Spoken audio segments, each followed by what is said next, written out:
3, 2, 1. Alhamdulillah arsala rasulahu bil huda wa dinil haqq liyudhhirahu 'ala dini kulli wa kafa billahi syahida. Asyhadu an la ilaha illallah wa asyhadu anna Muhammadan abduhu wa rasuluh. Allahumma salli wa sallim ala nabiyyina Muhammadin wa ala alihi wa sahbihi wa barik wa sallim ajmain. Amma ba'du.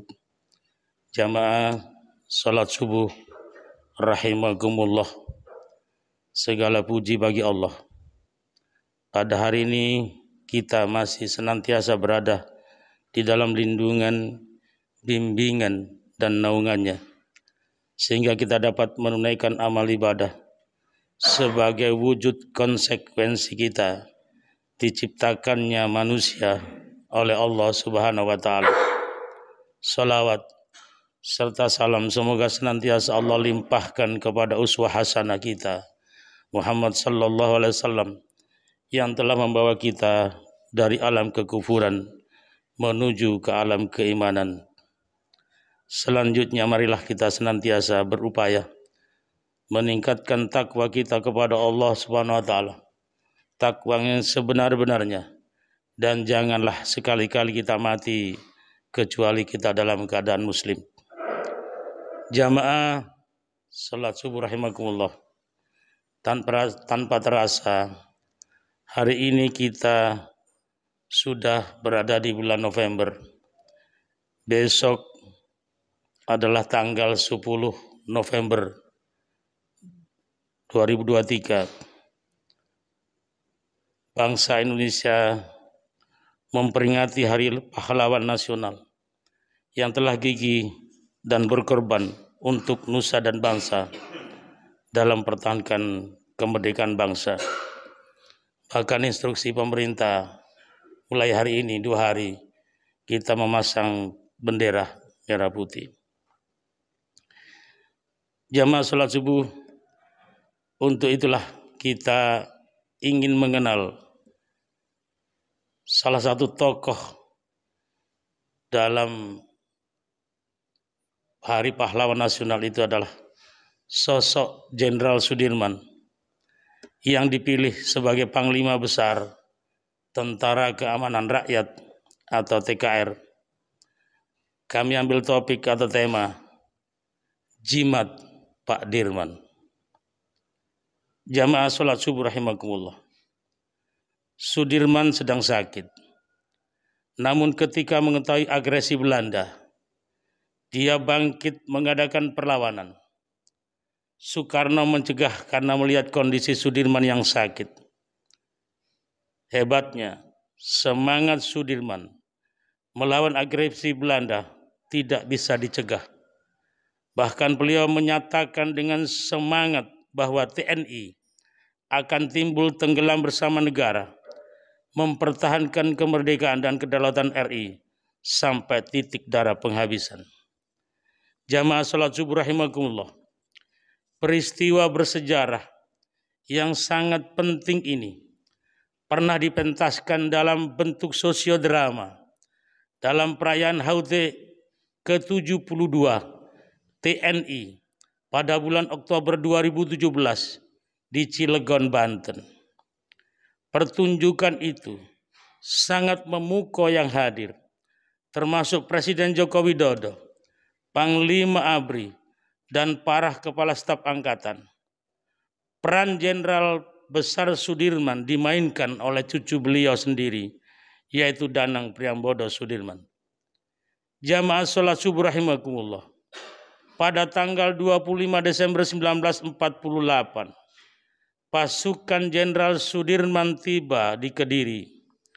Sudirman menjadi sasaran utama pasukan Belanda. Mereka bertekad harus bisa menangkap tokoh ini hidup atau mati. Di Kediri, pasukan Belanda tiba-tiba menyergap markas persembunyian Sudirman ini karena ada orang yang berkhianat dan menjadi mata-mata Belanda. Itulah yang terjadi. Kemudian seorang prajurit mengetahui pengepungan itu, kemudian melapor kepada Sudirman bahwa Belanda telah mengepung rapat tempat persembunyian mereka. Sudirman dengan tenang mengajak para prajurit berzikir, mohon pertolongan kepada Allah, menyampaikan, mari kita berzikir agar mendapat pertolongan Allah. Jangan sekali-kali di antara kita ada yang menyalahi janji menjadi pengkhianat nusa, bangsa, dan agama. Kalian harus senantiasa ingat bahwa perjuangan selalu membutuhkan pengorbanan. Jangan sekali-kali membuat rakyat menderita, kata Pak Dirman yang diperankan oleh Danang, cucunya sendiri. Pasukan Belanda tidak tahu seperti apa wajah Sudirman. Pengkhianat yang menjadi mata-mata itu menunjukkan orang yang bernama Sudirman. Tetapi anehnya Belanda tidak percaya. Bahkan sang pengkhianat itu ditembak karena dianggap membohongi. Inilah pertolongan Allah yang nyata. Sudirman lolos. Pada akhirnya perjuangan Sudirman berhasil mengusir Belanda dari Yogyakarta. Banyak prajurit yang percaya bahwa Sudirman memiliki jimat yang ampuh sehingga selalu lolos dari kepungan Belanda. Jimat adalah sesuatu yang dipercaya punya keampuhan untuk menjaga keselamatan dan kedikdayaan seorang. Jimat itu bisa berupa keris, pedang, cincin, ikat pinggang, kertas yang dengan tulisan tertentu, ataupun benda-benda yang lainnya. Tidak mungkin Sudirman percaya jimat. Sebagai kader militan Muhammadiyah dan bahkan beliau kepala SD Muhammadiyah ini tak percaya dengan jimat. Namun dia mengakui punya 3 jimat yang selalu dijaganya. Yang pertama, dia selalu menjaga wudhu. Setiap batal, dia wudhu lagi. Sehingga terjaga kesuciannya. Karena itu selama ditandu selalu ada padasan, yaitu benda berupa kendi besar berisi air untuk berwudu. Kedua, selalu menjaga sholat pada waktunya. Sudirman sebenarnya tidak hanya menjaga waktu sholat, tetapi juga menjaga sholat berjamaah. Jika berkemah, semua peserta diajak sholat berjamaah 5 waktu. Ketiga, semua yang dilakukan ikhlas karena Allah. Bukan untuk diri sendiri, bukan untuk keluarganya, dan bukan untuk organisasi, tetapi untuk seluruh rakyat dan bangsa Indonesia. Itulah 3 jimat Sudirman. Jimat artinya sing aji lan dirumat, yaitu yang berharga dan dipelihara. Sebenarnya masih ada 2 kebiasaan lagi yang selalu dipelihara Pak Dirman, yaitu sholat tahajud dan mengaji atau membaca Al-Quran. Alangkah indahnya kalau TNI, Hizbul Wathan, warga Muhammadiyah, dan Muslim Indonesia tidak hanya mengagumi Pak Dirman, tetapi juga memelihara 3 jimat Pak Dirman, yaitu menjaga wudhunya, sholat pada waktunya dan berjamaah. Semua yang dilakukan ikhlas karena Allah. Jamaah sholat subuh rahimakumullah.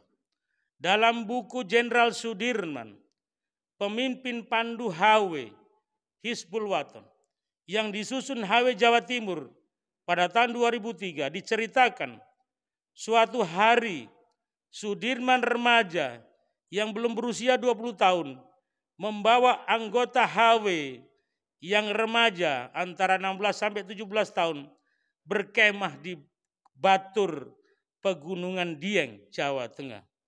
Ketika malam turun, udara dingin mulai terasa, mereka lalu berdiri dekat api unggun. Katanya, adik-adik kelana, nanti jika api unggun padam, udara di sini akan terasa sangat dingin, kata Sudirman. Tapi di sini kita dapat melihat indahnya bintang berkerlipan, pertanda kekuasaan Tuhan. Besok kita mendaki bukit, akan mendengar suara-suara burung berkicau, juga melakukan kebesaran Allah. Di sini kita tidur di atas tikar belaka. Ini latihan hidup sederhana. Kita akan makan hasil masakan sendiri, mencuci piring sendiri, mencari kayu sendiri, mengambil air sendiri dari mata air. Segala pekerjaan harus kita kerjakan bersama untuk latihan hidup bersama dalam tatanan saling menolong. Betapapun kantuk menguasai diri, kita harus siap dan dibangunkan menerima giliran jaga. Nah sekarang kalian boleh melepas lelah kecuali yang kena giliran jaga. Jamaah sholat subuh rahimakumullah. Malam semakin larut, udara semakin dingin. Mereka yang tidak tugas juga sudah masuk kemah, menghindari dingin dan melepas lelah.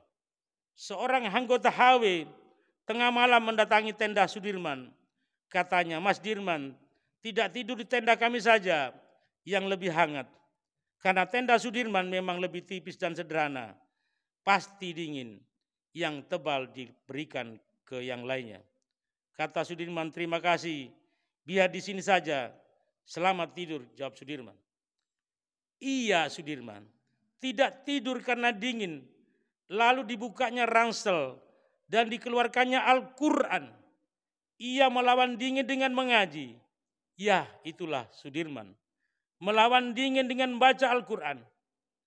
Gerimis mulai turun, menambah dingin sebagian pandu. Ada yang tidak tahan, lalu pindah ke rumah penduduk. Tenda Sudirman basah. Petugas jaga mendekati tenda Sudirman lagi. Ia menunggu Sudirman selesai mengaji, lalu menawari lagi. Pindahlah ke tenda yang hangat atau ke rumah penduduk.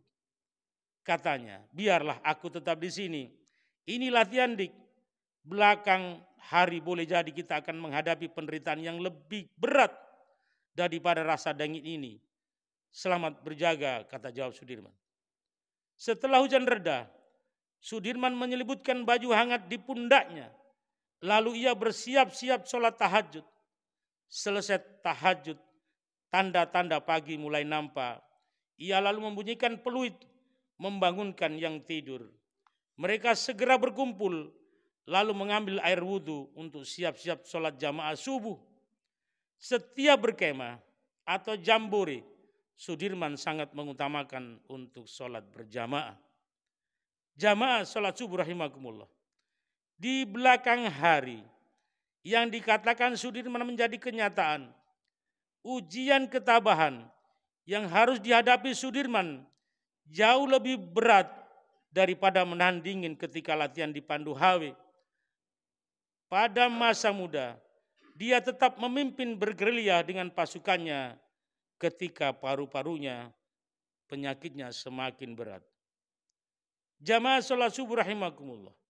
Bahkan Buya Hamka pernah bertanya-tanya, mengapa sosok Sudirman yang dipilih sebagai Panglima Besar Tentara Keamanan Rakyat atau TKR, padahal banyak tokoh di jajaran militer yang berpangkat lebih tinggi dan banyak pula yang berpendidikan lebih tinggi.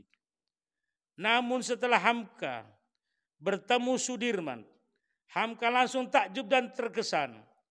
Hamka menyimpulkan bahwa kekuatan Panglima Besar Sudirman terletak pada jiwanya. Dia keluar merupakan serigala yang galak. Ke dalam dia merupakan bapak yang pengasih, ungkap Hamka. Ini bisa kita lihat bersumber dari majalah Suara Muhammadiyah nomor 20 tahun ke-102 bulan Oktober tahun 2018.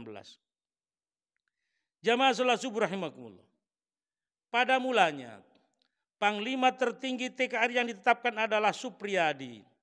Namun Supriyadi yang tokoh pemberontak Jepang itu tidak pernah hadir. Diduga kuat beliau dibunuh oleh Jepang.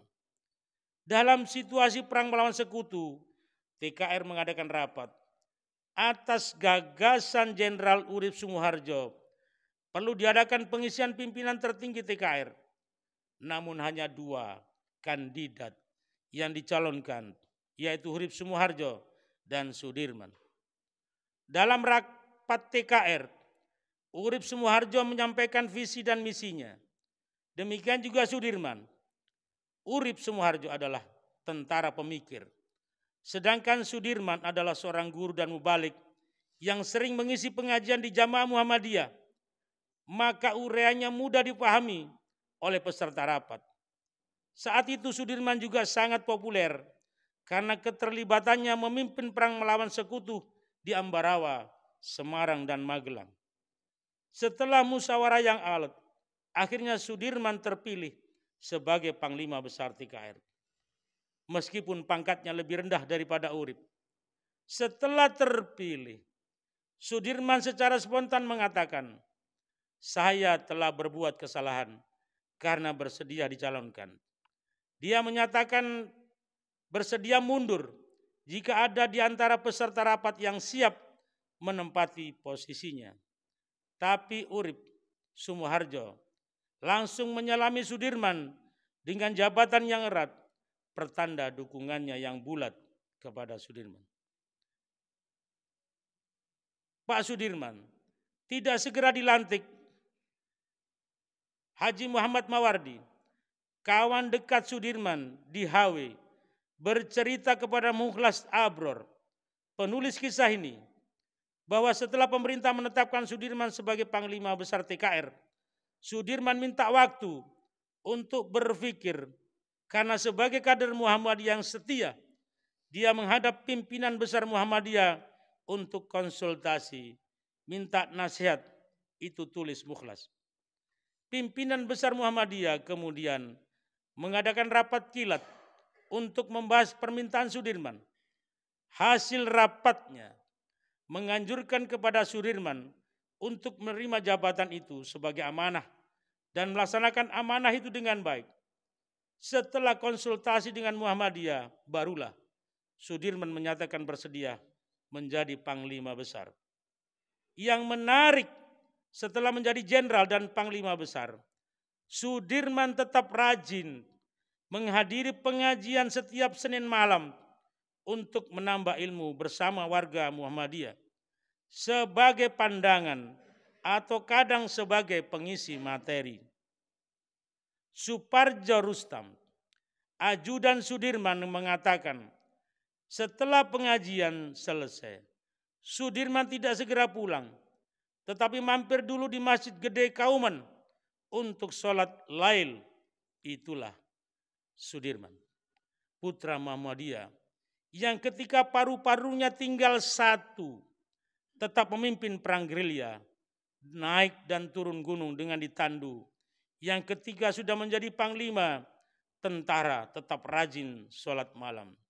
Sudirman adalah kader bangsa, kader umat, dan kader Muhammadiyah yang luar biasa. Demikianlah apa yang dapat kami sampaikan sebagai contoh teladan yang bisa kita ikut perilakunya, terutama beliau mampu menjaga wudhu, sholat tepat waktu dan berjamaah, ikhlas karena Allah, dan selalu membaca Al-Quran. Demikianlah yang bisa kami sampaikan, semoga bermanfaat. Subhanaka Allahumma wa bihamdika, asyhadu an la ilaha anta, astaghfiruka wa atubu ilaik. Assalamualaikum warahmatullahi wabarakatuh.